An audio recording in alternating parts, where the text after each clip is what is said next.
ప్రభువైన యేసుక్రీస్తు నామములో సహోదరులందరికీ వందనాలు. ఆంధ్ర తెలంగాణ ప్రార్థనా సహవాస జూమ్ మీటింగ్కి అందరిని ఆహ్వానిస్తున్నాం ప్రేమతో. ఎంతవరకు మనం డాక్టర్స్ కోసం మనం తెలుసుకుంటున్నాం దశల వారీగా. అదే ప్రకారంగా ఈరోజు బ్రదర్ డేవిడ్ గారు మనకు ఊటీ సర్వే గురించి మరి గత 3 సెక్షన్లో చెప్పారు. మరలా మనకి కొత్త నిబంధన గురించి చెప్పడానికి ఇష్టపడ్డారు. వాళ్ళని ప్రేమతో ఆహ్వానిస్తున్నాం. కాబట్టి ఇశ్రాయేలీలు బాగా చెరకటానికి 4 కారణాలు. ఒకటి పాపము, రెండోది సిన్, ఒకటి first sin and suffering and supplication and salvation. పాత నిబంధన అంతా ముద్దులు గుద్దులతోటి సరిపోయింది.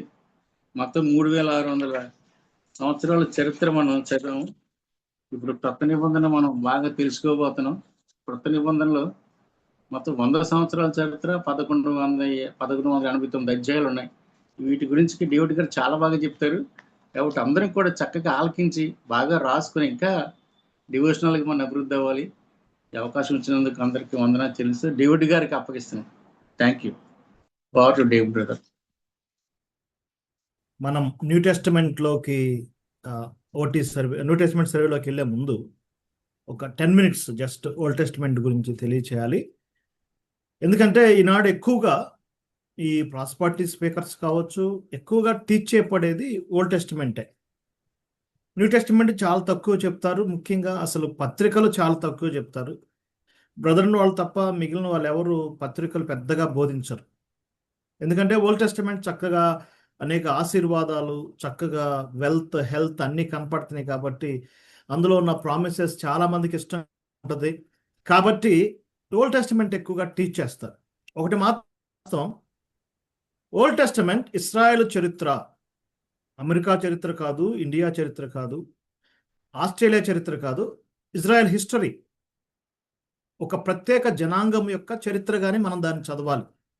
మనం ఇశ్రాయేల్యం కాదు, మన అన్యజనుల నుంచి ప్రభు నమ్ముకున్న వారం. ఈ చిన్న తేడాతో మనం జ్ఞాపకం చేసుకోవాలి. జనరల్గా ఓల్డ్ టెస్టమెంట్ క్యారెక్టర్స్ ఇలా మరి మీరు నోట్ చేసుకోవచ్చు. ఆది కాండంలో పేట్రియార్క్స్ ఉన్నారు. పేట్రియార్క్స్ అంటే పితరులు, అబ్రహాము, ఇస్సాకు, యాకోబు. పేట్రియార్క్స్ భక్తుల చరిత్ర. నిర్గమాకాండంలో మోషే తల్లిదండ్రులు, మోషే, అహరోను, మిర్యాము, వాళ్ళందరూ దేశము కొరకు, లేకపోతే దేశము ప్రొటెక్టర్స్ జాతిని కాపాడుకుంటూ వచ్చారు. మోషే తల్లిదండ్రులు, మోషే, అహరోను వీళ్ళంతా. సో నిర్గమాకాండము ప్రొటెక్టర్స్. లేవియా కాండము ప్రీస్ట్స్, యాజకుల చరిత్ర, ప్రీస్ట్స్. సంఖ్యాకాండము పిల్గ్రిమ్స్, యాత్రికుల చరిత్ర. వాళ్ళ యొక్క 40 years 38 years జర్నీ మనకు కనపడుతుంది. ద్వితీయోపదేశ కాండం అంతా పీపుల్ ఆఫ్ ఓల్డ్ టెస్టమెంట్, పాత నిబంధన ప్రజలు, ఓల్డ్ టెస్టమెంట్ ప్రజల యొక్క history. Genesis, patriarchs, exodus, protectors, Leviticus, priests,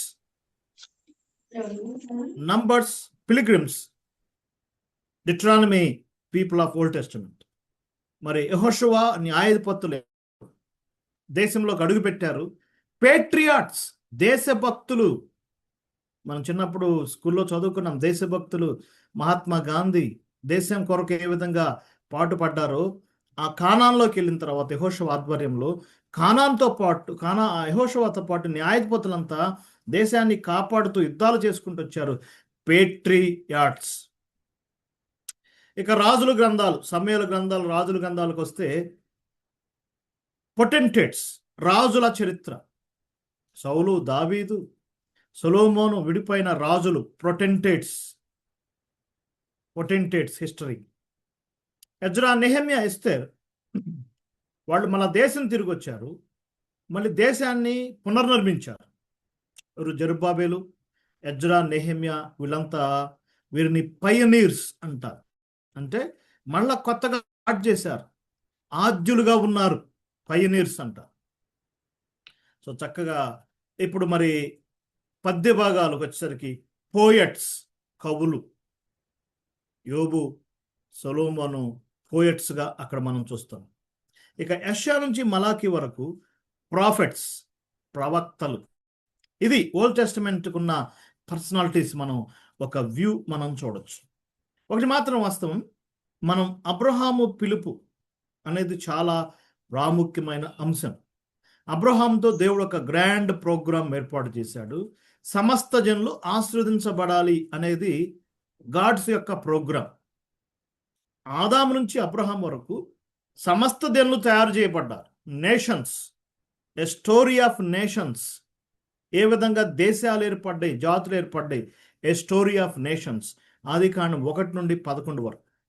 ఆదికాండం 12 నుండి మలాకి వరకు స్టోరీ ఆఫ్ ఏ నేషన్, ఒక దేశం యొక్క చరిత్ర. Story of A nation, particularly Israel. So confuse పడకూడదు. మొదటి 11 అధ్యాయాలు ఆదికాండం, first 2000 years the story of the nations. Second part from Abraham to Christ, the story of A nation, particularly the nation of Israel. మలాకి ends with curse, శాపముతో ముగించబడింది. ఒకసారి చూస్తారా? ఎవరైనా old testament వరకే వస్తే వాళ్ళు చివరికి వాళ్ళకు ఒక బ్యాడ్ న్యూస్ ఏంటంటే old testament ends with curse. చూడండి ఒకసారి 4వ అధ్యాయం 6వ వచనం. నేను వచ్చి దేశమును శపిస్తాను. దేవుడే ప్రొనౌన్స్ చేస్తున్నాడు, నేను వచ్చి దేశమును శపిస్తాను. Old testament ends with curse. కానీ ఎలా స్టార్ట్ అయింది? మొదటి అధ్యాయం అద్భుతంగా ఆశీర్వాదంతో స్టార్ట్ అయింది. దేవుడు వారిని ఆశీర్వదించాను, దేవుడు వారిని ఆశీర్వదించాను.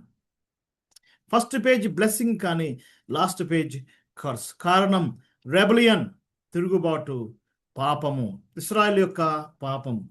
మలాకి గ్రంథాన్ని ఏం చెప్పొచ్చు అంటే ఆశీర్వాదంలో నుండి శాపములోనికి,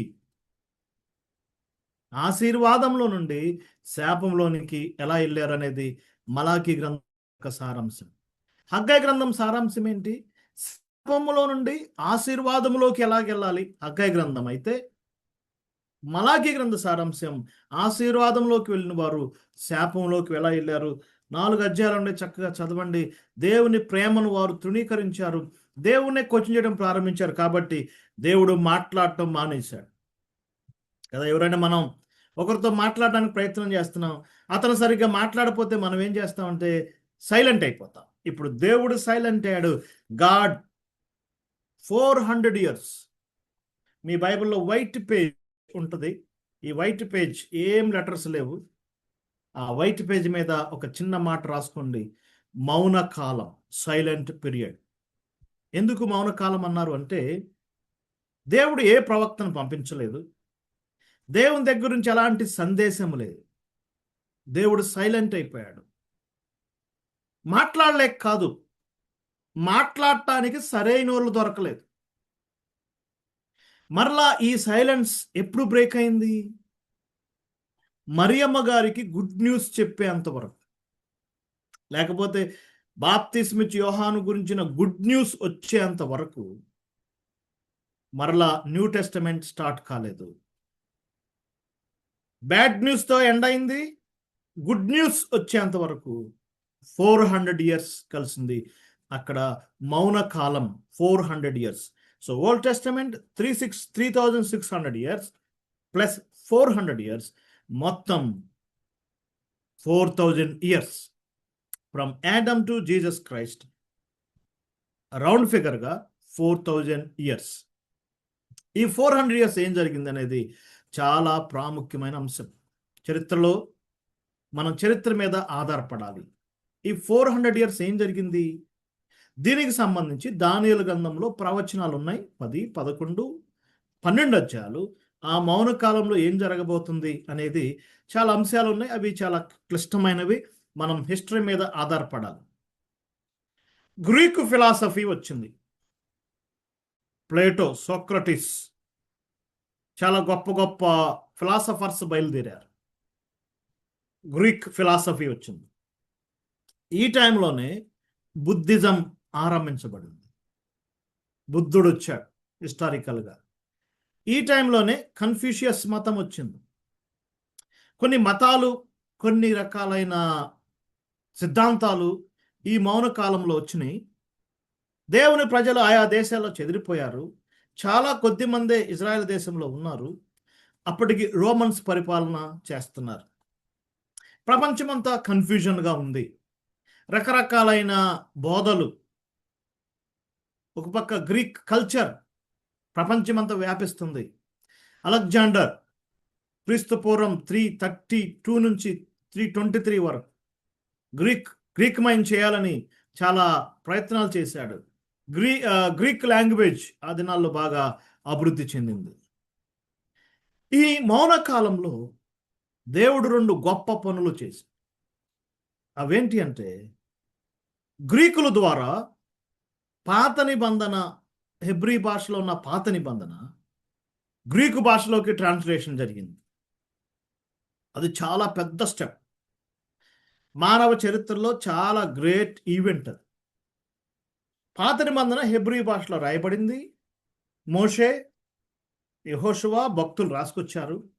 వాళ్ళ నమ్మకం ఏంటంటే, ఈ గ్రంథం దేవుడు మాకే ఇచ్చాడు, మేము చూజన్ పీపుల్, ఈ గ్రంథం మా దగ్గరే ఉండాలి, ఎవరు చదవటానికి వీల్లేదు. కాబట్టి ఏ యాజకుడు కానీ ఏ లేవీయుడు కానీ వేరే భాషలోకి ట్రాన్స్లేట్ చేయడానికి ఇష్టపడలేదు. అన్యజనులను వారు దూరంగా పెట్టారు. అన్యజనులను వారు లెక్క చేయలేదు. వారు ఇబ్బంది పడుతున్నా, యుద్ధాలు చేస్తున్నా అన్యజనుల పట్ల వారికి సరైన భావం లేదు. ఎందుకంటే సున్నతి లేనివారు, దేవుడు లేనివారు ఇవి మాకే తెలియచేశాడు. ఒక మాట చదువుతారా? 147వ కీర్తన 19-20 వచనాలు. ఎవరైనా ఒక బ్రదర్ చదవండి, చాలా ప్రాముఖ్యమైన వచనం. 147వ కీర్తన 19-20 వచనం. విద్యాసాగర్ గారు మీరు చదువుతారా? నా చదువుతున్నాను. 147వ కీర్తన 19-20. ఓకే అన్న. ఆయన తన వాక్యము యాకోబునకు తెలియజేసెను, తన కట్టడలను తన న్యాయ విధులను ఇజ్రాయేలులకు తెలియజేసెను. ఏ జనమునకు ఆయన ఇలాగూ చేసి ఉండలేదు. ఆయన న్యాయ విధులు వారికి తెలియజేయకయే అన్నవి. ఎవ్వరు చెప్పలేదు. చాలు మోషే చెప్పలేదు. ఎవ్వరు కూడా ఇతరులకు వెళ్ళి ఇలా ఉంది దేవుని వాక్యం, దేవుని నమ్ముకున్నాను ఎవరు అన్యజనులకు చెప్పలేదు. అసలు లేఖనాలు ఎవరైనా పొరపాటున వారి భాషలోకి ట్రాన్స్లేట్ చేసుకుంటే వాటిని కాల్చేసేవాళ్ళు లేదా పూడ్చిపెట్టేవాళ్ళు. Buried are burned. చాలా నేరంగా తీసుకున్నారు. ఇలాంటి టైంలో గ్రీకు చక్రవర్తి టాలమీ అనే ఒక గ్రేట్ దేవుడు ఒక గొప్ప వ్యక్తిని లేపాడు. గ్రీకులకి పుస్తకాలు పిచ్చి ఎక్కువ, కొత్త విషయాలు తెలుసుకోవాలి. కాబట్టి ఆ టాలమీ చక్రవర్తి అలెగ్జాండ్రియా పట్టణంలో క్రీస్తు పూర్వం 370 నుంచి 50 వరకు ఆ పీరియడ్ అలెగ్జాండ్రియా పట్టణం అంతా, ఈ అలెగ్జాండ్రియా పట్టణం పేపర్లు తయారవుతాయి, పేపర్లు ప్రింటింగ్ లేకపోతే పేపర్లు రాయటం, అక్కడ భాండాగారం ఉంది, గొప్ప యూనివర్సిటీ అక్కడ ఉంది, లైబ్రరీ ఉంది. కాబట్టి ఆయన ఉద్దేశం ఏంటి అంటే, ఈ గ్రీకు భాషలో ఉన్న దీన్ని, హెబ్రీ భాషలో ఉన్న దీన్ని గ్రీకు భాషలో రాస్తే మేము కూడా తెలుసుకుంటాం కదా అని చెప్పి మేబీ 70 కంటే ఎక్కువ మంది పండితులు హెబ్రీ పండితులను, గ్రీకు తెలిసిన అంటే హెబ్రీలే కానీ గ్రీకు తెలిసిన పండితులను కూర్చోబెట్టి కొన్ని సంవత్సరాలు వాళ్ళకి గిఫ్ట్స్ ఇచ్చాడు. ఫస్ట్ వారు యాక్సెప్ట్ చేయలేదు, కానీ మొత్తానికి ఏదో వారికి కొన్ని గిఫ్ట్స్ ఇచ్చాడు. దాన్ని కొంత బేరాలు జరిగినాయి. మొత్తానికి ఫస్ట్ టైం హీబ్రూ భాషలో ఉన్న బైబిల్ 39 బుక్స్ ప్రపంచానికి పరిచయం అయింది. యేసు ప్రభు వారు, ప్రవక్త, అపోస్తలులు, పౌలు వీరు ఏ పట్టణం పోయినా ఆ పట్టణాల్లో వారి యొక్క సమాజ మందిరాల్లో గ్రంథాలు ఉంటాయి కదా. ఏ గ్రంథాలు అంటే హెబ్రీ నుంచి గ్రీకులో రాయబడిన సెప్టుజెంట్ అంట. చూసారా? ఆ యొక్క దేవుని కుమారుడైన యేసు ప్రభు భూమి మీదకి వచ్చే ముందుగా తండ్రి అయిన దేవుడు ఒక ప్లాట్ఫామ్ తయారు చేస్తున్నాడు. ముందు బుక్స్ స్ప్రెడ్ అయినాయి, బైబుల్ స్ప్రెడ్ అయినాయి. ఎప్పుడైతే గ్రీక్ భాషలోకి వచ్చిందో ఇక చాలా మంది ట్రాన్స్లేట్ చేసుకోవటం మొదలుపెట్టారు, వారు కాపీ చేసుకోవటం మొదలుపెట్టారు. సో ఫస్ట్ స్టెప్ ఇది. క్రీస్తు పూర్వం 270 to 250 జస్ట్ ఇయర్స్ కొద్దిగా అటు ఇటు కావచ్చు. క్రీస్తు పూర్వం 60 తర్వాత గ్రీక్ పతనం అయిపోయింది. రోమన్స్ వచ్చారు. రోమన్స్ ఫిలాసఫీ కాదు, రోమన్స్ పవర్, శక్తి, సామ్రాజ్యం. రోమా సామ్రాజ్యం విస్తరించాలి. వాళ్ళకి ఫిలాసఫీ, ఈ జ్ఞానము వాళ్ళకి అక్కర్లేదు, పవర్. కాబట్టి వాళ్ళు ఏం చేశారంటే ప్రతి దేశాన్ని కలిపేటట్టుగా రోడ్స్ వేశారు, కమ్యూనికేషన్ చేశారు, బ్రిడ్జెస్ వేశారు. అసిస్ అనే ఒక నా పేరు ఇగ్నిషన్ వే అని ఒకటి ఉంటుంది, రోమ్ నుంచి ఆఫ్ఘనిస్తాన్ దాకా వేశారంట. ఇప్పుడు కూడా వాళ్ళు వేసిన రోడ్స్ ఉన్నాయి. అందుకే ఒక మాట ఉంటుంది, all roads lead to Rome. అది ఒట్టిగా పుట్టలేదండి. వాళ్ళు సామ్రాజ్యం వ్యాపించాలంటే దేశాల మధ్య రవాణా బాగుండాలి. కాబట్టి యేసుప్రభు వారు భూమి మీదకి వచ్చే ముందుగా ప్రతి దేశానికి కనెక్టివిటీ. రోమా సామ్రాజ్యం స్కాట్లాండ్ నుండి ఇరాక్ వరకు వ్యాపించింది. ఆ మొత్తాన్ని వారు కనెక్ట్ చేశారు. గ్రీక్స్ ఏమో బైబుల్స్, రోమన్స్ ఏమో బుక్స్. ఎందుకు బ్రిడ్జెస్, ఎందుకు రోడ్స్ వేశారు? రేపు అపోస్తులుడు సర్వలోకానికి వెళ్ళి సువార్త ప్రకటించాలి కాబట్టి దేవుడు ముందుగానే ఏర్పాటు చేశాడు. మౌనంగా ఉంటాడు కానీ పని చేయకుండా మాత్రం ఉండడు బ్రదర్స్. మన దేవుడు మౌనంగా ఉన్నట్టుంటాడు. మన జీవితాల్లో గాడ్ సైలెంట్గా ఉండాలనిపించింది కానీ ఆయన సైలెంట్గా ఉంటాడు కానీ పని చేయకుండా మాత్రం ఉండడు. ఈ 400 సంవత్సరాల మౌన కాలాన్ని ఛేదించుకుంటూ ప్రభువైన యేసుక్రీస్తు యొక్క జనాన్ని మనం ఇప్పుడు చూడబోతున్నాం. మలాకి తర్వాత ఎగ్జాక్ట్గా మత్తయి గారి పుస్తకమే మనం చూడాలి. మలాకి తర్వాత మార్క్ ఉంటే సెట్ కాదు, మలాకి తర్వాత లూక్ ఉంటే సెట్ కాదు, మలాకి తర్వాత జాన్ ఉంటే సెట్ కాదు, మలాకి తర్వాత మత్తయి సువార్త మాత్రమే ఉండాలి. కారణం ఏంటి అంటే మత్తయి సువార్త ఆది కాండము నుంచి స్టార్ట్ అవుతుంది. అబ్రహాము కుమారుడు ఎక్కడ వాడు? ఆది కాండం. దావీదు రాజుల కాలంతో కనెక్ట్ అవుతుంది. కాబట్టి ఓల్డ్ టెస్టిమెంట్కి న్యూ టెస్టిమెంట్కి బ్రిడ్జి మత్తయి సువార్త. Very very important book. పాత నిబంధనకి కొత్త నిబంధనకి బ్రిడ్జ్ మత్తయి సువార్త. ఇలా మలాకీలో నుంచి మార్కులోకి వెళ్ళాలంటే మత్తయి అనే బ్రిడ్జ్ మీద నుంచి వెళ్ళాలి. మళ్ళీ రిపీట్ చేస్తాను, మలాకీ నుంచి మార్కులోకి వెళ్ళాలంటే మత్తయి అనే బ్రిడ్జ్ మీదకి వెళ్ళాలి. అప్పుడే ఈ కన్ఫ్యూజన్ ఉండదు. Matthew's book very important. ఇప్పుడు ప్రభువైన యేసుక్రీస్తు జీవితం గురించి మనం క్లుప్తంగా చూస్తాం. ఈ నెలలో మనకి 5 థర్స్డేస్ వచ్చినాయి. ఈ 5 థర్స్డేస్ కంప్లీట్గా న్యూ టెస్టమెంట్ మనం చూస్తాం. ఈరోజు గాస్పెల్స్లో కొంత ఇది 2 క్లాసెస్ యాక్ట్స్ మీద ఉంటాయి. ఇక 1 క్లాస్ ఎపిసోడ్స్, 1 క్లాస్ మీద మనం క్లుప్తంగా చూడబోతున్నాం.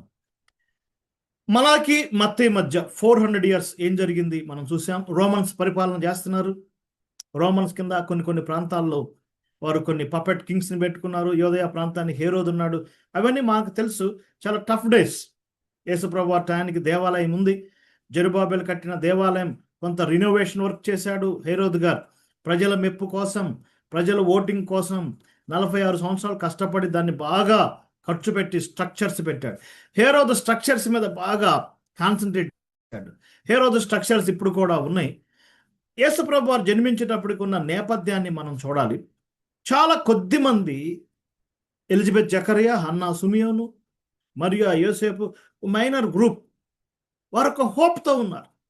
మాకు మెస్సయా వస్తాడు, దావీదు కుమారుడు వస్తాడు, మాకు రాజ్య స్థాపన చేస్తాడు, రోమా నుంచి విడిపిస్తాడు. ఏ ఫిజికల్ లిటరల్ కింగ్డమ్. ఇది చాలా ప్రాముఖ్యమైనది. ఇక్కడే క్రైస్తవ ప్రపంచం కన్ఫ్యూజన్ అయిపోయింది. పాత నిబంధన కొనసాగింపుగా కొత్త నిబంధనలో యేసు వారు దావీదు కుమారుడుగా ప్రపంచాన్ని పరిపాలించేవాడుగా ఆయన రావాలి. అప్పుడే ప్రపంచం శాంతిగా ఉంటుంది. ఆయన లిటరల్ కింగ్డమ్ ఈయటానికి రాబోతున్నాడు. అందుకే దూత ఇద్దరికి ప్రత్యక్షమయ్యాడు, లేకపోతే ప్రత్యక్షమయ్యాడు. ఆ మాటలు మనకు తెలిసినవే.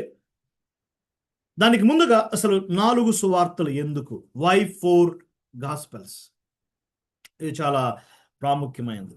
యేసుప్రభు వారి గురించి 4 ఎందుకు రాశారు?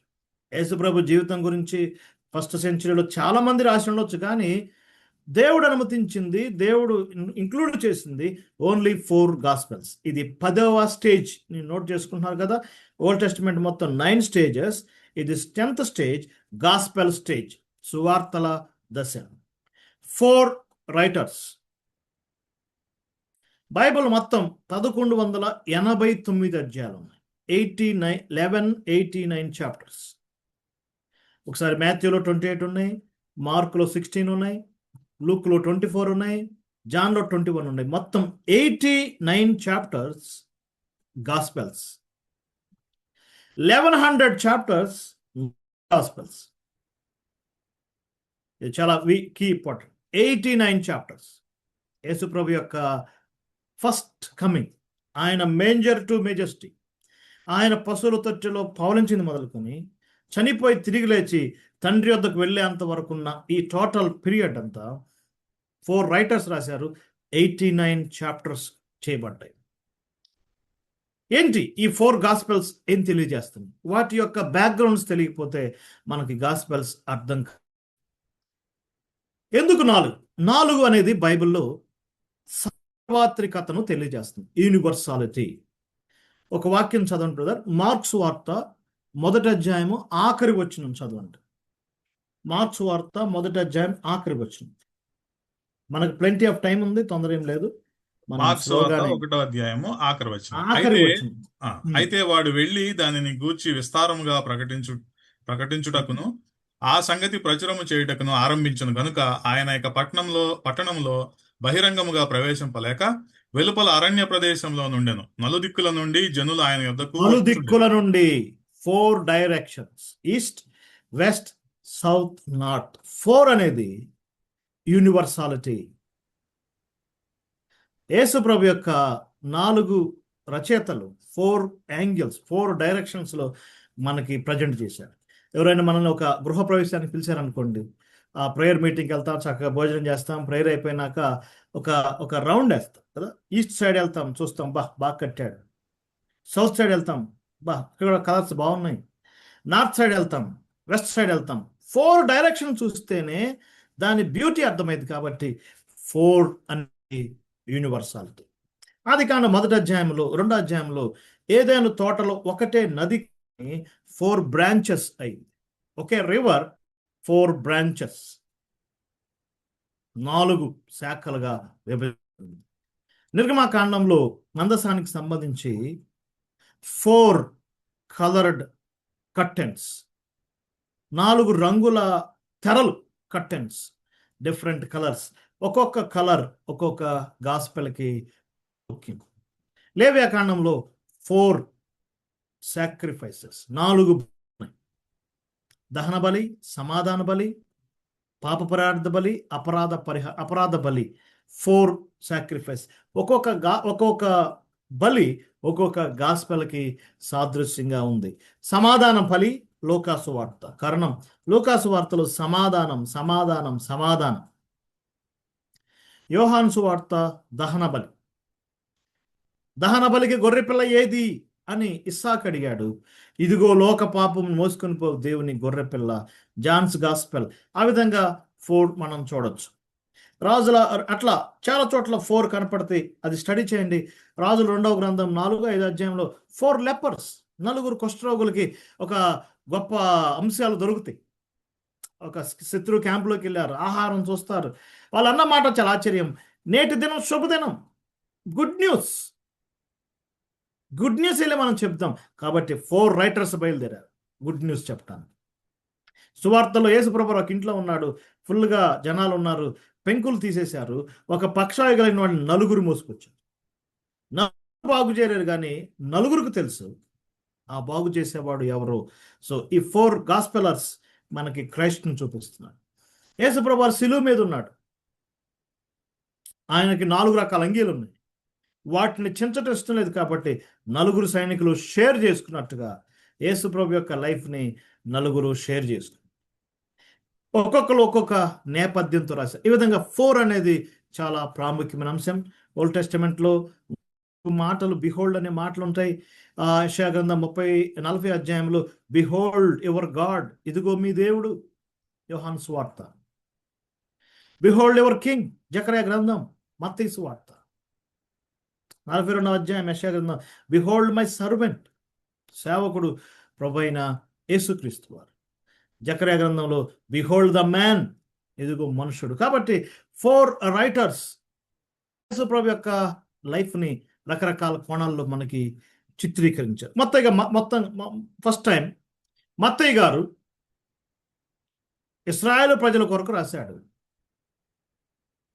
ఆడియన్స్ జ్యూస్, ఇజ్రాయలైట్స్ ఆ సువార్త చదివి అబ్రహాము కుమారుడు, దావీదు కుమారుడు, మన కింగ్, మన రాజు ఈయన వచ్చాడని తెలుసుకోవాలి, మన మెస్సియాని తెలుసుకోవాలని రాజు అనే అంశముతో ఆయన యొక్క సావరినిటీ, సార్వభౌమాధికారం, ఆయన యొక్క కింగ్షిప్ గురించి మత్తయి గారు రాశాడు. అందుకే మత్తయి సువార్త 1వ అధ్యాయంలో మనం చూస్తున్నాం, యూదులకు రాజుగా పుట్టినవాడు ఎక్కడ, కింగ్. ఆయన చివరి అధ్యాయాలు శిలువ మీద ఉన్నప్పుడు ఇశ్రాయేలు రాజు అని ఒక ప్లాంక్ పెట్టబడింది. కింగ్ అనేది మత్తయి సువార్త యొక్క సారాంశం. అంతేకాదు ఇజ్రాయెల్ కొరకు రాశాడు. అందుకే ఈ సువార్తలోని యేసు ప్రభు వారి శిష్యులతో మీరు ఇజ్రాయేల్కే చెప్పండి అన్నాడు. 15వ అధ్యాయంలో నేను ఇజ్రాయెల్ కొరకే వచ్చానన్నాడు. మనం కన్ఫ్యూజ్ పడకూడదు. అక్కడున్న మాటలు చూసి ఈనాడు చాలామంది బైబిల్ వ్యతిరేకించే వాళ్ళు, ఆర్ఎస్ఎస్ సోదరులు, బీజేపీ వాళ్ళు ఏమంటున్నారంటే యేసు ప్రభు స్వయంగా చెప్తున్నాడు, అనుజనులు చెప్పొద్దు అంటున్నాడు, ఇజ్రాయెల్గా చెప్పమంటున్నాడు, మీరు మాకు వచ్చి ఎందుకు చెప్తున్నారని ఒక కన్ఫ్యూజన్, క్రైస్తవ ప్రపంచంలో కన్ఫ్యూజన్ ఉంది. కారణం ఏంటి? మత్తయి గారు సోల్లీ మన కొరకు ఆయన వచ్చాడు, యూదులకు రాజుగా వచ్చాడు, తెలుసుకోండి, మనం ఆయన సిలివేశాం, సంహరించాం, పశ్చాత్తాపడడానికి గుర్తుగా వారి కొరకు రాశాడు. కాబట్టి మత్తయి సువార్త కింగ్షిప్. మార్క్ సువార్త not kingship but servanthood. Mark గారు మేబీ యంగ్ మినిస్టర్, ఆయన ఉపచారకుడు. Mark Roman name, Roman friends ఎక్కువ మంది ఉన్నారు, రోమ్ తరచుగా వెళ్ళొస్తూ ఉంటాడు, వెల్దీ మ్యాన్ మనకు తెలుసు. మరి చాలా గొప్ప వ్యక్తి, మార్క్ జీవితం చాలా ప్రత్యేకమైనది. రోమిల్ కొరకు రాశాడు, రోమన్స్ కొరకు, ట్రూ సర్వెంట్. రోమన్స్ మంచి పనివాళ్ళు, కరెక్ట్గా పనిచేసే పనివాళ్ళు, శ్రద్ధ కలిగిన పనివాళ్ళు కొరకు వాళ్ళు చూస్తారు. కాబట్టి ఈయన యొక్క యాక్టివ్నెస్ ఎంత గొప్పదో చూడండి. ఈయనంత సర్వెంట్, దేవుడు సేవకుడని చెప్పటానికి రోమిల్ కొరకు మార్క్ గారు రాశాడు. అది చాలా కీలకమైన అంశం. ఇక లూకా గారు గ్రీకు నేపథ్యం కలిగింది. గ్రీకులు ఒక పర్ఫెక్ట్ మ్యాన్ కొరకు చూస్తారు, ఒక గొప్ప పరిపూర్ణమైన మానవుడు కొరకు ఎదుగుతున్నారు. ఎక్కడున్నాడు పర్ఫెక్ట్ మ్యాన్, ఎక్కడున్నాడో ఎదురు చూస్తుంటే లూకా గారు, ఇదిగో నిజమైన పర్ఫెక్ట్ మ్యాన్, మనుష్య కుమారుడు. అందుకే సన్ ఆఫ్ మ్యాన్. ఆయన యొక్క మానవత్వం లూకా సువార్తలో ఎక్కువగా చెప్పబడింది. లూకా సువార్తలో మీరు చదవండి, యేసు ప్రభువు వారు ఎక్కువ ప్రయాణాలు చేస్తూ ఉంటాడు, ఏదో ఒక ఇంటిలోకి వెళ్ళి భోజనం చేస్తూ ఉంటాడు. తోటి మానవుడిగా 7-8 గృహాలు దర్శించాడు. జక్క ఇంటికి వచ్చాడు, నేడు నేను నీ ఇంట దిగబడి ఉంది, త్వరగా దిగిరమ్మన్నాడు. అమ్మాయి గ్రామానికి వెళ్తుంటే వాళ్ళిద్దరితో కలిసి ఇంటిలోకి వెళ్ళాడు. హౌసెస్, ఆయన తోటి మానవుడిగా ఏ విధంగా కలిసిపోయాడు, ఆయన యొక్క మానవత్వం, ఆయన యొక్క పర్ఫెక్ట్ మ్యాన్హుడ్ లూకా సువార్తలో చెప్పాడు. ఇక యోహాను గారు యేసు ప్రభు రొమ్మున అనుకున్నాడు. ఆయనలో ఉన్న ఆంతర్య సంగతులు తెలిసిన వాడుగా సన్ ఆఫ్ గాడ్, దేవుని కుమారుడు. చూడండి ఒకసారి యోహాను సువార్త 20వ అధ్యాయం ఆఖరి వచనం చదవండి. 20వ అధ్యాయం ఆఖరి వచనం.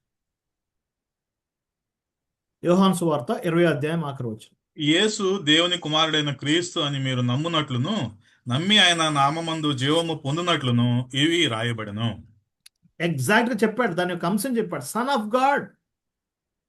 కనీసం 9 సార్లు ఆ యొక్క ప్రొనౌన్సియేషన్ మనం చూస్తాం.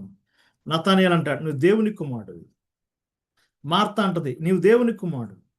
కనీసం 6-7 యేసు ప్రభు వారిని దేవుని కుమారుడు, sun of God. Sun of God equal with God the father. Israel ఆయన సన్ ఆఫ్ గాడ్గా యాక్సెప్ట్ చేయలేకపోవడం కారణం ఏంటంటే sun of God is equal with God the father. కాబట్టి యోహాను సువార్త ఎవరి కొరకు రాశాడు? స్పెషల్లీ ఫర్ క్రిస్టియన్స్, క్రైస్తవుల కొరకు రాశాడు.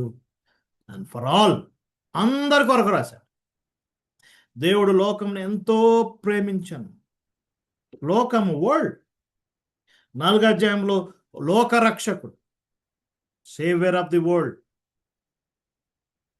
నేను పైకెత్తబడి మనుషులందరినీ ఆకర్షిస్తాను. For all. కాబట్టి నాలుగు రకాలుగా. మాథ్యూ ఫర్ జ్యూస్, ఇజ్రాయెల్ కొరకు. Mark for Romans. Luke for Greeks. John for all, especially for Christians. అందుకే మనం బయట ఎవరికన్నా డిస్ట్రిబ్యూట్ చేయాలంటే మనం యోహాను సువార్త పంచుతాం, లేకపోతే లూకా సువార్త పంచుతాం. ఒకే ఇజ్రాయెల్ దేశం వెళ్ళామంటే మనం యోహాను సువార్త పంచితే వాళ్ళు మనల్ని దాడి చేస్తారు, దేవుని కుమారుడు అంటే ఒప్పుకోరు. మత్తయి సువార్త పంచుతాం. కాబట్టి ఈ డిఫరెన్సెస్ మనం అర్థం చేసుకోకపోతే అర్థం కావు. ఒక్కొక్కరు ఒక్కొక్క కోణంలో చెప్పారు. సో మత్తయి గారు రాజుగా చెప్పాడు కాబట్టి మత్తయి సువార్తలో రాజుగా ఆయన ఏమి చెప్పాడో, వాట్ హీ సెడ్, ఆయన ఏం ఆజ్ఞాపించాడో, అధికారంతో ఏం చెప్పాడో, వాట్ హీ సెడ్ మాథ్యూలో మనం చూస్తాం. డిస్కోర్సెస్ 5, 6, 7 అధ్యాయాల్లో ఒక కొండ మీద ప్రసంగం, ఆయన రాజ్యాంగం, కాన్స్టిట్యూషన్. ఆయన ఒకవేళ రాజ్యం అప్పుడు స్థాపించినట్లయితే ఆ రాజ్యంలో వారు ఎలా జీవించాలో చెప్పాడు. అందుకే వాళ్ళకు ప్రార్థన నేర్పించాడు, నీ రాజ్యం వచ్చును గాక. ఇది క్రిస్టియన్స్ చేసే ప్రేయర్ కాదండి. జ్యూస్ ఇప్పుడు కూడా ప్రార్థన చేస్తున్నారు, నీ రాజ్యం వచ్చును గాక. కాబట్టి అలానే మత్తయి సువార్త 24, 25 అధ్యాయాలు ఎక్స్క్లూజివ్లీ ఫర్ ఇజ్రాయెల్. భవిష్యత్తులో ఇజ్రాయెల్కి ఏం కాబోతుందనే అధ్యాయాలు. కానీ చాలా దుఃఖకరమైన సంగతి ఏంటంటే చాలా గ్రేట్ క్రిస్టియన్ ప్రీచర్స్ ఆ 24, 25 అధ్యాయాలు సంఘానికి అన్వయించి కన్ఫ్యూజన్ అయిపోతున్నారు. రీసెంట్గా జాక్ పూనన్ గారు ఆయన ఒక యూట్యూబ్ ఒక వీడియో పెట్టారు. మత్తయి సువార్త 24, 25 అధ్యాయాలు సంఘానికి అన్వయించి శ్రమలో చివరిలో సంఘం ఎత్తబడిద్దని ఒక టీచింగ్ని చేంజ్ చేశారు. కన్ఫ్యూజ్ పడకూడదు. Matthew with a flavour of Israel, ఇజ్రాయెల్కి సంబంధించిన అంశాలు అక్కడ చెప్పబడ్డాయి.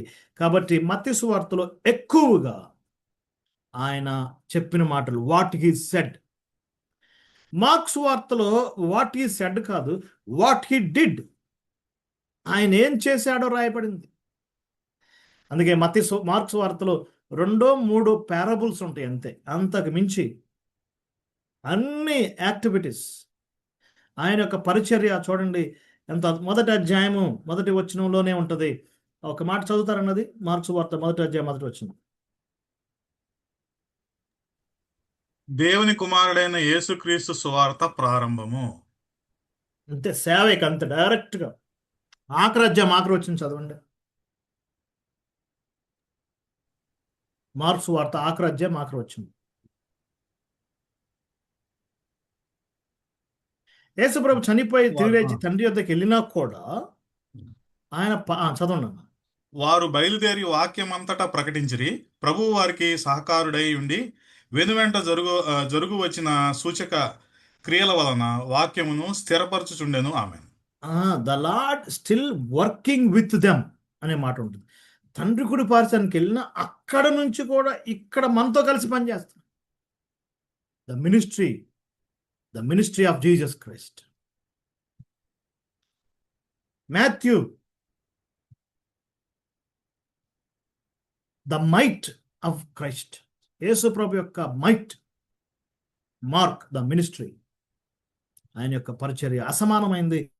అందుకే మార్క్స్ వార్తలో ఆయన ఎంత బిజీగా ఉంటాడు. ఉదయం, మధ్యాహ్నం, సాయంకాలం బిజీ పర్సన్. మార్క్స్ వార్తలో వాట్ హీ డిడ్. లోకి వచ్చాం. పర్ఫెక్ట్ మ్యాన్ ఏం చేస్తాడు అంటే, పర్ఫెక్ట్ మ్యాన్ చేస్తాడు, చెబుతాడు. మాటలు చెప్పేవాడు కాదు పరిపూర్ణమైన మానవుడు. చేస్తాడు, చెప్తాడు. ఒక మాట చూద్దాం. 24 అధ్యాయం 19 వచ్చిన చదువు. 24:19. ఈ వచనాలు నోట్ చేసుకోండి, ధ్యానించండి. 24:19 చదవండి అన్న. ఆయన అవి ఏమని వారిని అడిగినప్పుడు వారు నజరేయుడైన యేసును గూర్చిన సంగతులే. ఆయన దేవుని ఎదుటను ప్రజలందరి ఎదుటను క్రియలలో వాక్యములలోను శక్తిగల ప్రవక్త అయి ఉండెను. డీడ్స్ అండ్ వర్డ్స్, క్రియలు మాటలు. కాబట్టి మత్తయి సువార్తలో వాట్ హీ సెడ్, మార్క్స్ వార్తలో వాట్ హీ డిడ్, లూకా సువార్తలో what he did and said. బ్యాలెన్స్డ్గా 20 మిరకిల్స్, 20 పారబుల్స్ చక్కగా లూకా సువార్తలో మనం చూస్తాం. What he did and what he said.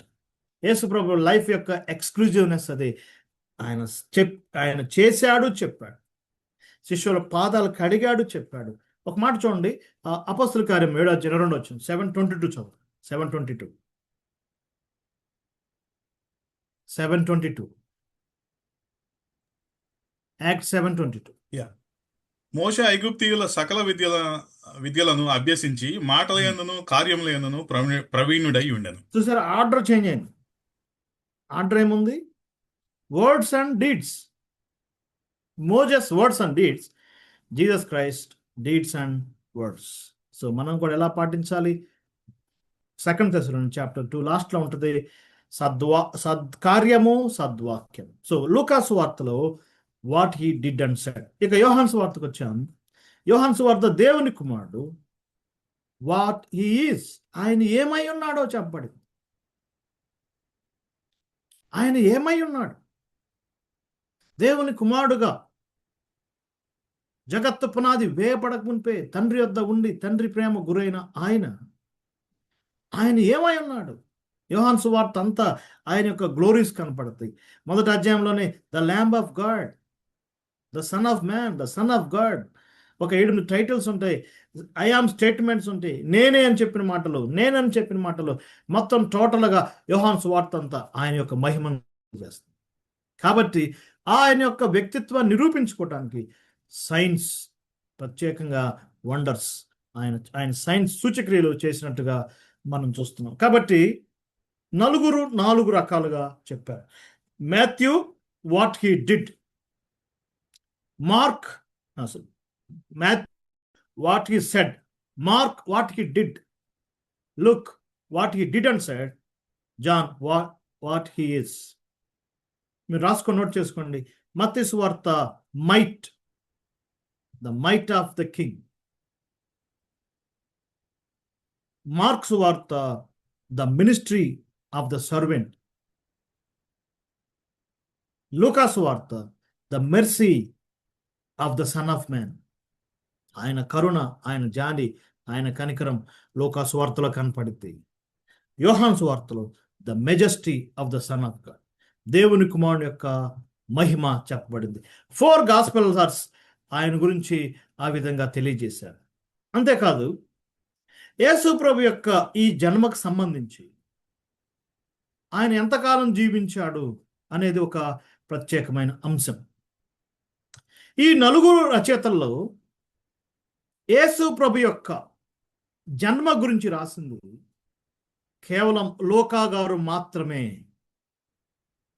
మత్తయి గారు జనన విధమే విధంగా అన్నాడు, కానీ పశువుల తొట్టి గురించి కానీ మరియ గర్భం దాల్చడం 9వ నెల ఆ విషయాలు చెప్పలేదు. జస్ట్ ఆయన బెత్లెహేం ఆ యొక్క పశువుల తొట్టిలో, ఆ బెత్లెహేం ఇంటిలో ఉన్న అంశాన్ని మనకు చూపించారు. మార్కు గారు యేసుప్రభు యొక్క జననం గురించి రాయలేదు. యోహాను గారు యేసుప్రభు జన్మ గురించి రాయలేదు. ఆదియందు అనే మాటతో స్టార్ట్ చేశాడు. ఎందుకు ఇలా చెప్పబడింది? మత్తయి గారు అబ్రహాం నుంచి స్టార్ట్ చేశాడు. లూకా గారు ఆదాము నుంచి వెనక్కెళ్ళు చెప్పాడు. మార్కు గారు డైరెక్ట్గా యేసు ప్రభు సేవతో స్టార్ట్ చేశాడు. యోహాను గారు పాస్ట్ ఆఫ్ ది ఎటర్నిటీ, నిత్యత్వం వెనక్కి వెళ్ళాడు. 4 రైటర్స్ 4 రకాలుగా ప్రభుని మనకి పరిచయం చేశారు. అబ్రహాం కుమారుడుగా జెనసిస్ 12, ఆదాం జెనసిస్ 1, మార్క్ డైరెక్ట్గా యేసు ప్రభు సేవతో స్టార్ట్ చేశాడు. యోహాను ఆది కాండానికి వెనక్కి వెళ్ళిపోయాడు. సో ఈ 4 ఇంట్రడక్షన్స్ చాలా ప్రత్యేకమైనవి. అంతేకాదు, ఈ 4 రైటర్స్లో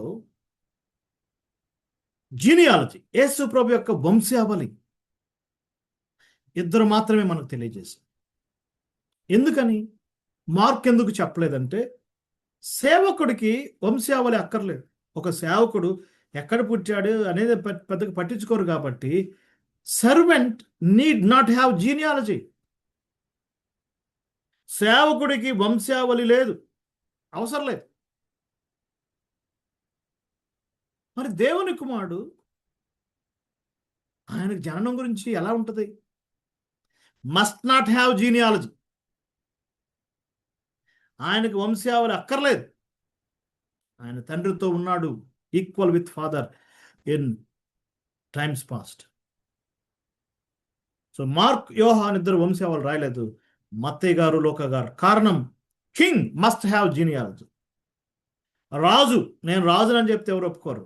నేను రాజకుమారుడు అంటే ఒప్పుకోరు, తీయండి బయటికి అంటారు. King must have genealogy. Sun of man, మనుషుడు, దేవుని కుమారుడు, మనుషు కుమారుడుగా వచ్చాడు, మానవత్వాన్ని ధరించుకున్నాడు, షుడ్ హ్యావ్ జీనియాలజీ. సో ఇది చాలా ఇంపార్టెంట్. అయితే ఈ నలుగురు రచయితల్లో లూకా గారు మాత్రమే యేసు ప్రభు యొక్క జన్మ గురించి రాశారు. ఎప్పుడు ఆలోచించారా? Why Luke? ఎందుకు చాలా ప్రాముఖ్యమైన యేసు ప్రభు యొక్క జననం గురించి అలా రాయటం యొక్క ఉద్దేశం ఏంటి అంటే, మనందరూ తెలుసు, మనకి బర్త్ సర్టిఫికెట్ ఇవ్వాలంటే డాక్టర్ గారే ఇవ్వాలి. డాక్టర్ గారు బర్త్ సర్టిఫికెట్ ఇస్తేనే వ్యాలిడిటీ.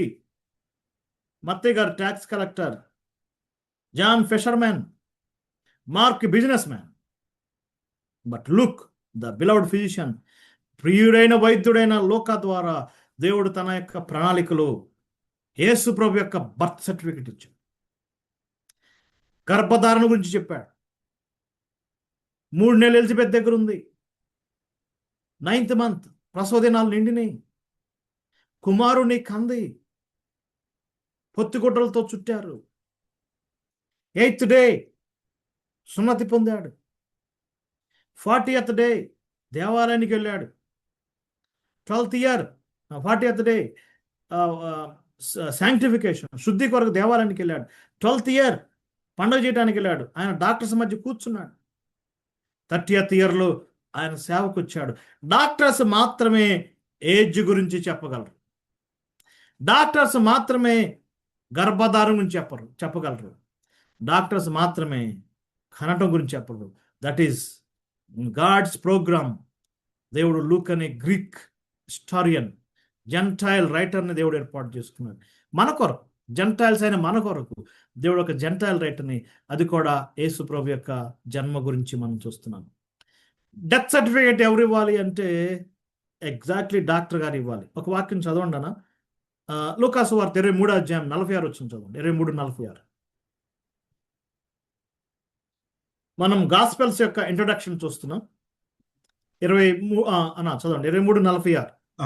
అప్పుడు యేసు గొప్ప శబ్దంతో కేకవేసి, తండ్రి, నీ చేతికి నా ఆత్మను అప్పగించుచున్నాను నేను. ఆయన ఇలాగు చెప్పి ప్రాణము విడిచెను. అది డెత్ సర్టిఫికేట్.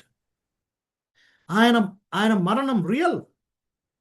ఆయన మరణము వాస్తవం. డాక్టర్ తీసుకెళ్ళాం, లాస్ట్ ఫైనల్ మినిట్స్లో డాక్టర్ చూసి అంటాడు, సారీ అంటాడు కదా.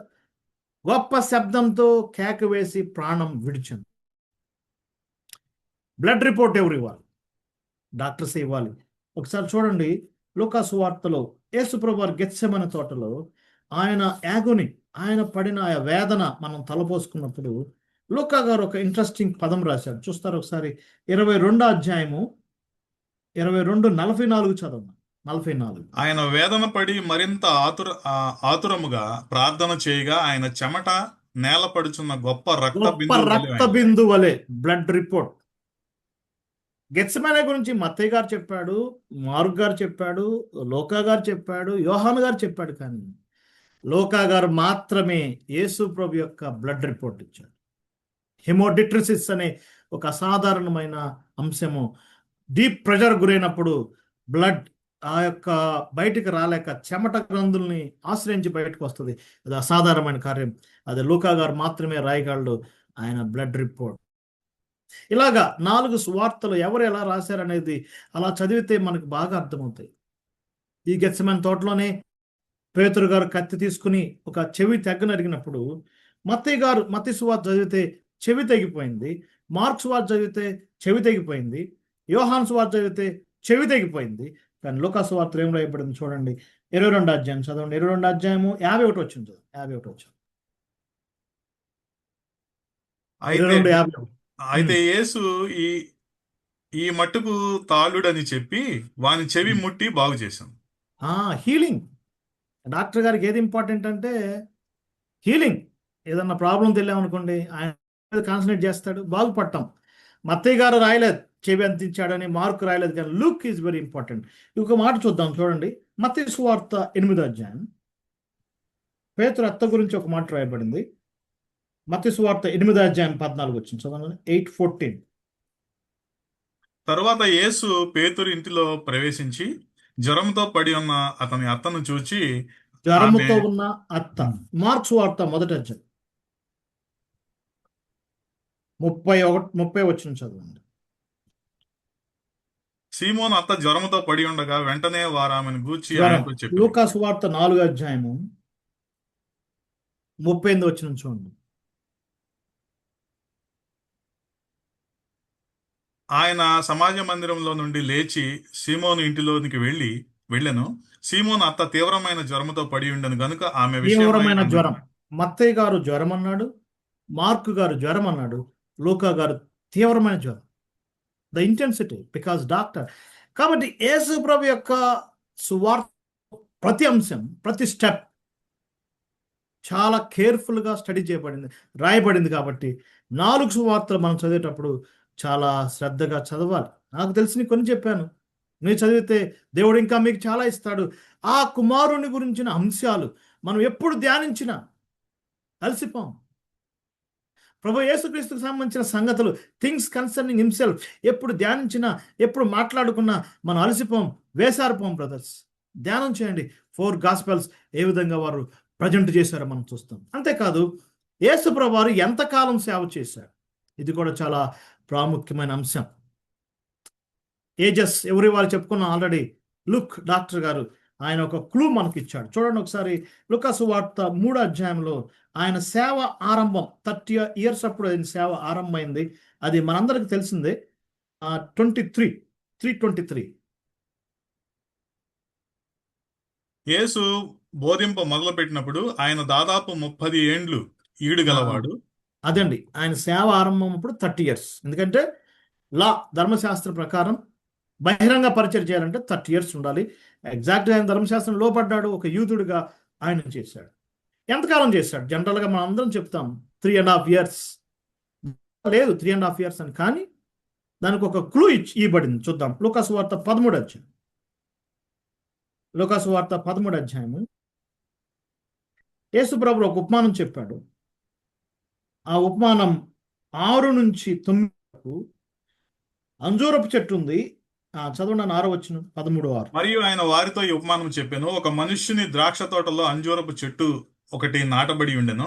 అతడు దాని పండ్లు వెతక వచ్చినప్పుడు ఏమీ దొరకలేదు గనుక అతడు, ఇదిగో 3 ఏండ్ల నుండి నేను ఈ అంజూరపు చెట్టును పండ్లు వెతుకుచు. 3 ఏండ్ల నుండి 3 years మినిస్ట్రీ చేశాడు యేసు ప్రభు. అప్పటికి 3 సంవత్సరాల నుంచి ఇజ్రాయెల్ దేశం సంచరించాడు, ఫలాల కొరకు చూశాడు, కానీ వారిలో ఫలాలు లేవు. నెక్స్ట్ ఏం జరిగిందంటే, ఏమి దొరకలేదు కాబట్టి నరికివేయమని చెప్పినప్పుడు తోటమాలి వద్దొద్దు, ఒక 1 year ఎక్స్టెన్షన్ చేద్దామన్నాడు. చూడండి 8th verse.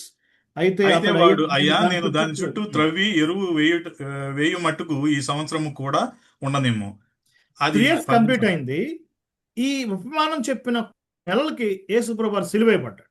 కాబట్టి భక్తులు ఏమన్నారంటే, more than 3, less than 4, 3.5 years. So total 33 years. That is general. ఇంకొక క్లూ కూడా ఉంది. యోహాను సువార్త 2వ అధ్యాయంలో యేసు ప్రభు వారు మొట్టమొదటి మిరకిల్ చేశాడు. కానా అనే ఊరిలో, ఒక ఇన్సిగ్నిఫికెంట్ విలేజ్లో ఆయన అద్భుతాన్ని చేస్తాడు. ఫస్ట్ మిరకిల్ అట్ కానా ఇన్ మ్యారేజ్. సో 2వ అధ్యాయంలో ఆయన యొక్క సేవ ఆరంభమైతే కొన్ని నెలలకి ఆయన యెరూషలేం వెళ్తాడు, పస్కా పండుగ చేస్తాడు. తర్వాత 5వ అధ్యాయంలో ఒక పస్కా పండుగ చేస్తాడు, 6వ అధ్యాయంలో పండుగ చేస్తాడు, 12వ అధ్యాయంలో పండుగ చేస్తాడు.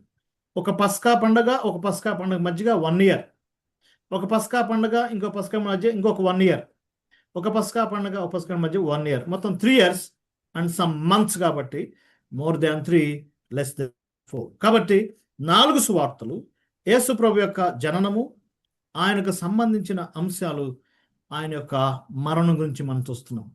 సో ముగింపుగా దేవుడు తన యొక్క ప్రణాళికలో తన కుమారుని యొక్క వృత్తాంతం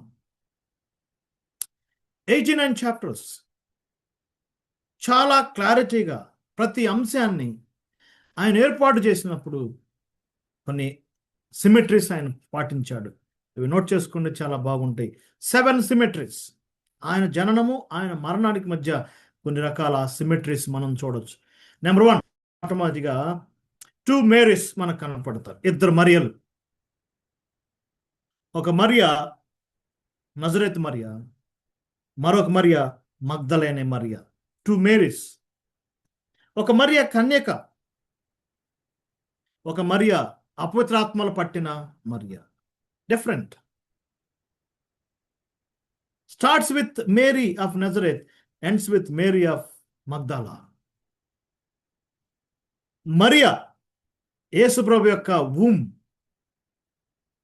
యేసుప్రభు భూమిలో నుంచి ఎలాగొచ్చాడో ఈ మరియా మనం చూస్తే ఆయన టూంలో నుంచి ఎలాగొచ్చాడు అనేది మగ్దలేని మరియా చూస్తున్నట్టు మనం చూస్తున్నాం. మరియకు దూత ప్రైవేట్ న్యూస్ చెప్పాడు. నువ్వు గర్భం దాల్చావు. ప్రైవేట్ న్యూస్, ఎవరికి చెప్పుకునేది కాదు. కానీ ఆ మగ్దలేని మరియకు సమాధి దగ్గర పబ్లిక్ న్యూస్ చెప్పాడు. వెళ్ళి చెప్పమన్నాడు కదా. 2 మేరీస్. చాలా వండర్ఫుల్ థింగ్స్ మనం చూడొచ్చు. 2 జోసెఫ్స్, 2 యోసేపులు కనపడతారు. Joseph of Nazareth, Joseph of Arimathea. 2 Josephs. Joseph in the beginning, Joseph at the birth. యేసుప్రభు జన్మ దగ్గర ఒక జోసెఫ్ కనపడతాడు. అదర్ జోసెఫ్ ఎట్ బరియల్, యేసుప్రభు యొక్క బరియల్ దగ్గర కనపడతాడు. ఈ జోసెఫ్ పూర్, ఆ జోసెఫ్ రిచ్. ఈయన బీదవాడు, ఆ జోసెఫ్ ధనవంతుడు. ఈ జోసెఫ్ పూర్ అయినా, ఆ జోసెఫ్ రిచ్ అయినా. ఈ జోసెఫ్ కార్పెంటర్, ఆ జోసెఫ్ కార్పొరేటర్, కౌన్సిలర్, సన్నిధి సభ మెంబర్. కానీ ఇద్దరు గురించి ఒక మాట రాయబడింది, 2 నీతిమంతులు. Rich or poor, they are righteous men. 2 Josephs. యేసు ప్రభుకి ఫస్ట్ డ్రెస్ ఇచ్చింది నజరేయుడైన యోసేపు. యేసు ప్రభుకి లాస్ట్ డ్రెస్ ఇచ్చింది అరిమతై యోసేపు. అది ఫైన్ క్లీన్ లెనిన్ క్లాత్. చాలా ధనవంతమైన వాడు కాబట్టి ఫైన్ శుభ్రమైన నారబట్ట తెచ్చాడు. ఈ నజరేతు యోసేపు ఆయనకి ఒక పత్తి గుడ్డలు చుట్టాడు. 2 Josephs, 2 Marys. Not only that, యేసు ప్రభు జన్మించినప్పుడు దూతలు ఒక గ్రేట్ న్యూస్ చెప్పారు. సర్వలోకానికి సంతోషం, గ్రేట్ జాయ్. ఆయన బర్త్, ఆయన ఎంట్రీ, ఈ లోకానికి రావటం గ్రేట్ జాయ్. మరి ఆయన వెళ్ళినప్పుడు ఏం జరిగిందో చూడండి ఒకసారి. లూకా సువార్త 24 అధ్యాయం చదువున్నాను. 24 అధ్యాయం ఆఖరి వచనం చదవండి. 2 జోసెఫ్స్, 2 మేరీస్. చదువుతారు ఒకసారి. ఆ ఎడతెగక దేవాలయంలో ఉండి దేవుని స్తోత్రము చేయుచుండిరి. 24 ఆఖరి వచనం కదా. ఆఖరి వచనం అదే. వారు ఎడతెగక మహానందంతో తిరిగి వెళ్ళారు. Great joy. ఆయన వచ్చినప్పుడు గ్రేట్ జాయ్, ఆయన వెళ్ళిపోయినప్పుడు గ్రేట్ జాయ్. టెంపుల్తో స్టార్ట్ అయింది గాస్పెల్స్. దూత టెంపుల్తో కనపడ్డాడు. మళ్ళీ టెంపుల్ దగ్గరికి వాళ్ళు అంత వెళ్ళినట్టు మనం చూస్తున్నాం. చూస్తారు ఒక మాట, లూకా సువార్త 1వ అధ్యాయం. టెంపుల్ సీన్తో ఆరంభమవుతుంది గాస్పెల్స్, టెంపుల్ సీన్తో ముగించబడింది. సిమెట్రీస్. లేఖనాలు ఎంత చక్కగా రాయబడ్డాయి చూడండి. 110 చదువున్నాను. 110 లూక్ 110. ధూప సమయమందు ప్రజలు సమూహమంతయు వెలుపల ప్రార్థన చేయుచుండగా. వెలుపల ప్రేయింగ్ అవుట్ సైడ్. 24 చివరి వచ్చిందాకే చదువుకున్నాం. Praising inside. దేవాలయంలో ఉండి ప్రార్థిస్తున్నారు. దేవాలయంతో స్టార్ట్ అవుతుంది, దేవాలయంతో ముగించబడుతుంది. అంతేకాదు ఇమ్మానుయేల్తో స్టార్ట్ అవుతుంది. ఆయన మనకు తోడు. ఇమ్మాన్యుయల్. మత్తయి సువార్త 1వ అధ్యాయం. మత్తయి సువార్త 2వ అధ్యాయం చదవండి. ఇదిగో సదాకాలం మీతో కూడా ఉంటాను. ఇమ్మాన్యుయేల్తో ముగించబడింది. ప్రతి రైటర్, ప్రతి గాస్పెల్. యోహాను సువార్త 1వ అధ్యాయం 1వ వచనం ఎలా ఆరంభమైంది చదవండి బ్రదర్. 1:1. ఆదియందు వాక్యము ఉండెను, వాక్యము దేవుని యొద్ద ఉండెను, వాక్యము దేవుడై ఉండెను. వర్డ్ ఎలా ఎండ్ అయింది చూడండి. 21వ అధ్యాయం చివరి వచ్చింది.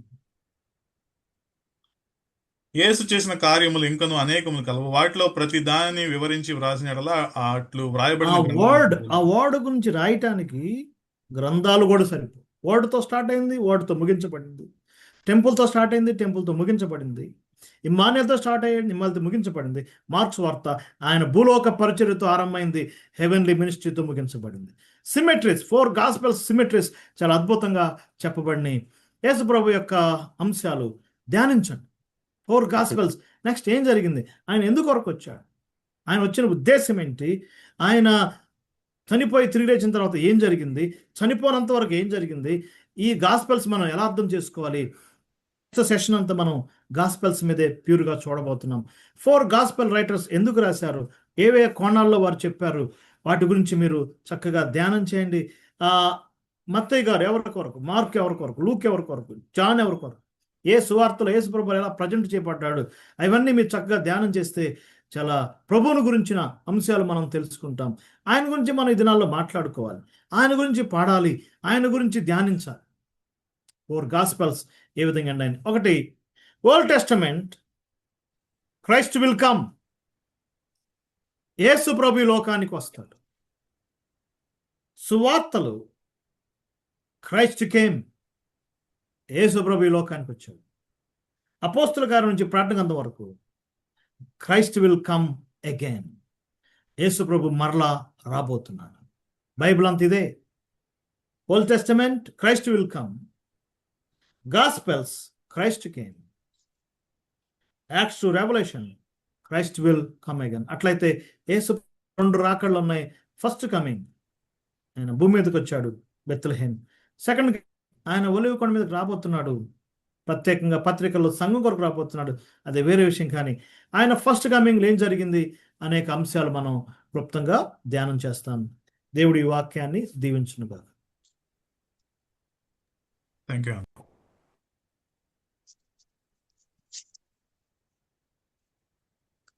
Thank you brother. Thank you brother. మరి కొత్త నిబంధన విషయాలు చాలా చక్కగా చెప్పారు. 1189 అధ్యాయాలు, 4 సువార్తలను, 89 అధ్యాయాలు, 4 సువార్తలను మరి చక్కగా రాశారు. సువార్త ఇది 10th స్టేజ్. 4 సువార్తలు, 4 రైటర్స్ ఎందుకు రాయబడ్డారు, ఎందుకు ఎవరి గురించి రాశారో కూడా చక్కగా చెప్పారు. మత్తయి అయితే ఆయన యూదుల రాజుగారిని రాశారు, ఆయన సార్వభౌమాధికారం. మార్క్ అయితే ఆయన సేవకుడు అని రాశారు, వాట్ హీ డిడ్. మత్తయి ఏమో వాట్ హీ సెడ్. లోకా గారు అయితే what he did and said. యోహాన్ గారు అయితే మరి ఆయన దేవుని సన్ ఆఫ్ గాడ్, ఆయన మెజెస్టీ అని రాశారు. కాబట్టి ఈ 4 సువార్తలు కూడా 4 దిక్కులకి వెళ్ళాలి, సర్వలోకానికి వెళ్ళాలని చెప్పేసి 4 రాశారు. డాక్టర్ గారు ఆయన జననము మరణం గురించి రాశారు, డెత్ సర్టిఫికెట్, బర్త్ సర్టిఫికెట్ ఆయన రాశారు, ఆయన ఊంబు, ఆయన గర్భం ఎలా దాల్చారు అనేది. కానీ చాలా చాలా చక్కగా చెప్పినందుకు బ్రదర్కి చాలా వందనాలు. మరి మరియలు, 2 మరియలు, 2 జోసఫ్లు, దేవదూతులు, ఆ కంపారిజన్ కూడా చాలా చక్కగా చేశారు. కాబట్టి ఆ గెత్సెమనే తోటలో బ్లడ్, కలవరిలో బ్లడ్, అన్ని విషయాలు బ్లడ్ రిపోర్ట్ కూడా లోకా గారు రాశారు. మరి చాలా చక్కగా చెప్పినందుకు బ్రదర్ డేవిడ్ గారికి చాలా వందనాలు. ఇంకా చాలా గొప్ప విషయాలు ఉన్నాయి, అన్నీ కూడా మనం చక్కగా నేర్చుకోవాలి. నేర్చుకుని మరి ఇంకా మనం ధ్యానించాలి. బైబిల్ ధ్యానిస్తే, దేవుని గురించి ధ్యానిస్తే ఎంతో గొప్ప విషయాలు మనకు తెలుస్తూ ఉంటాయి. కాబట్టి ఈ అవకాశం ఇచ్చినటువంటి సహోదరులకు వందనాలు. బ్రదర్ డేవిడ్ గారికి కూడా హృదయపూర్వక వందనాలు చెల్లిస్తున్నాం.